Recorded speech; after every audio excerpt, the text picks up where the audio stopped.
And it's 420 time. It's the first of the month of 2014, and it's the 13th of January.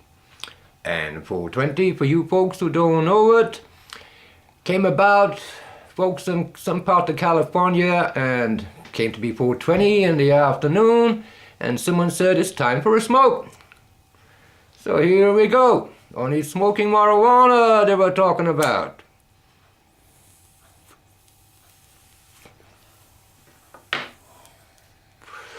Are we in Colorado yet? Oh no, we're still illegal here, legal over there. Ain't that wonderful? Okay. I don't want to do that on camera. You're not on camera. Well.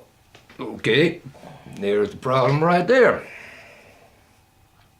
Fear, anxiety, because of witch hunts. That's what this is about. A witch hunt. And that's what this poem is about. Okay?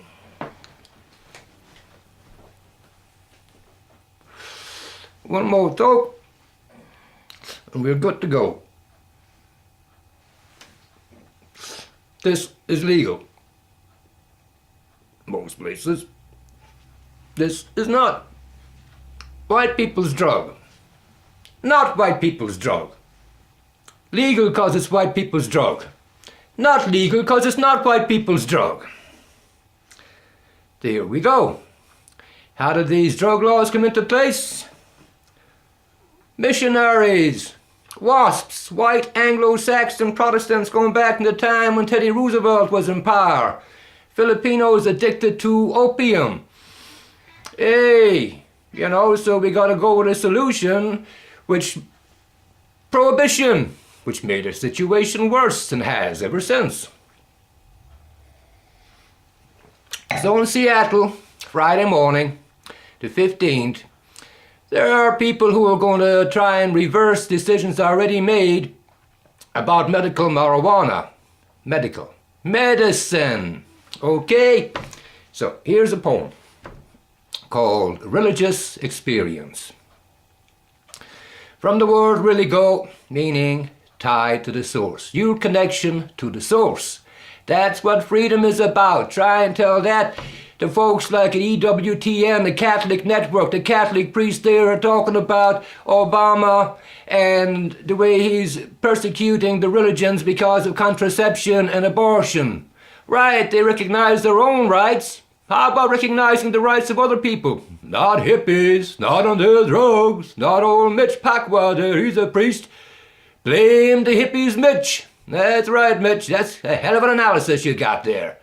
Yeah, those hippies, they just hang out in garages on welfare and play terrible music. That's the stereotype. Apparently you never heard of Crosby, Stills, Nash and Young or groups like that. Fine musicians. Here's the poem, Religious Experience. Authorities be speaking theologically, not thinking. Presumption be on their part, lack of discernment, cause of spiritual pride. Old age of justice, without the tempering of mercy. Rules and regulation, religion offering nothing new, except the same old witch hunts. Hypocrites crying about religious persecution elsewhere while doing the same here in good old US of A.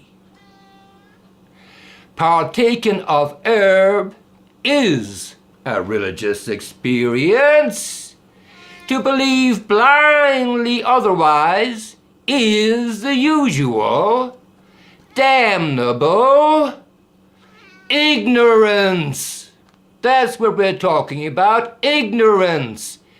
Fear, anxiety. Shh. We got a friend here who wants attention right now. Bad timing, Buster. Hold on, buddy.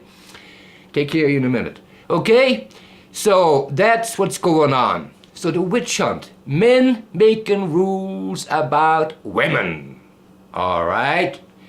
And White men did it, white missionaries, and black men and women go along with it. Brown men and women go along with it, cooperating in their own oppression. Marijuana was made illegal.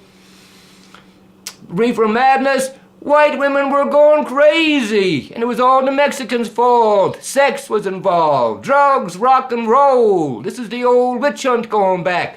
You've got the negation of sexuality coming down with Christianity. If you have any sexual thoughts or feelings, they're impure thoughts. That was the time these laws were passed, right?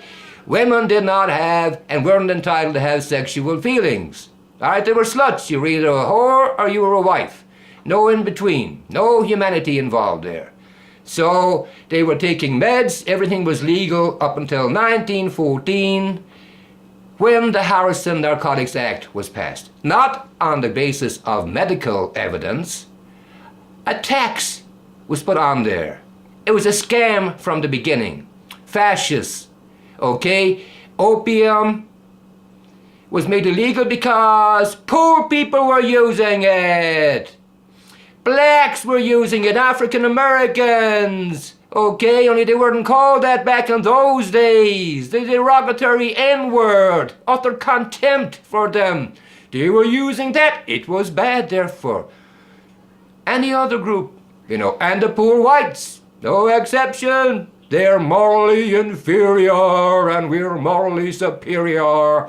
And that is the tyranny behind the drug wars, okay? Shh, you gotta hold on, buddy. All right, come on.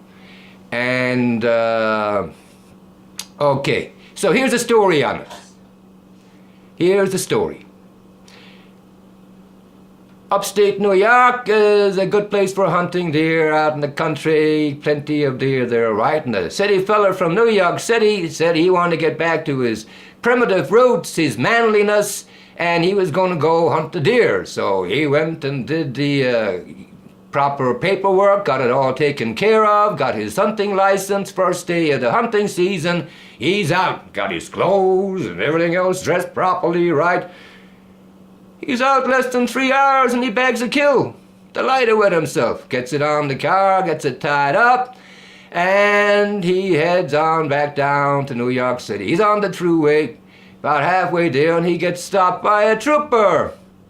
So he knows the routine, right? First day of the hunting season, they're going to be checking paperwork. So fair enough, trooper came up, they did the paperwork exchange, and the trooper when he was handing the paperwork back to him, he said, "As you can see, officer, everything is in order. I take it, I'm free to go." And the officer said to him, "I have one small question for you first." "What's that, officer?" "What are you doing with a goat on top of your car?" Okay? And that's the problem with the drug issue that we have. People can't tell the difference from a goat or a deer. All right? They get there so confused. And you got people like Billo the Goat O'Reilly, who's a prime liar and hypocrite on the subject. Okay, there's the story. Now, people in Seattle have an opportunity of setting the record straight, of recognizing reality, that this is indeed a witch hunt against women, against minorities. It is tribal. Cigarettes are okay, they're white people's drugs. How many hundreds of thousands of people die every year? Not one from marijuana, but facts won't get in the way, And we have tyranny on the subject. The right to life, liberty, and the pursuit of happiness. Self-medication, okay? Saying you can only grow so many plants, that's the discussion. You can't have 99. Make it difficult for poor people. All right, you have to have a lot of money. It's all about money and power. They're going to corrupt it, right?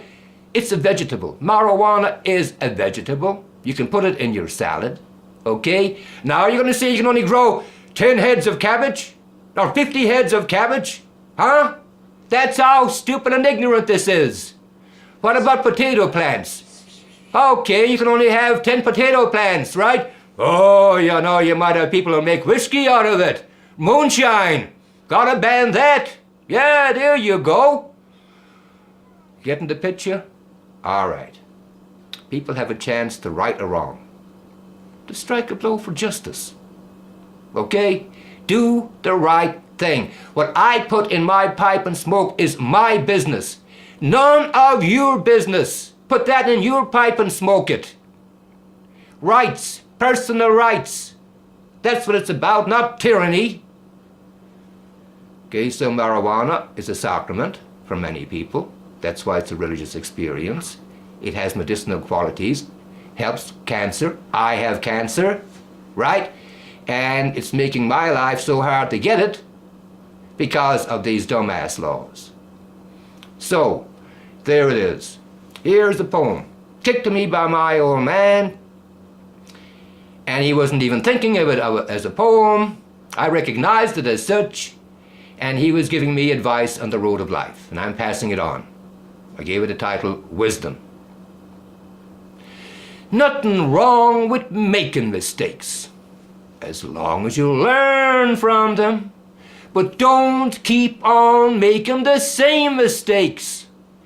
Any old fool can do that. Go out and make new ones. There you go. See, there's grace in the universe, and that's how the universe works, you know. So, my old man, John Z. Day, tip of the hat to you, bro, for that.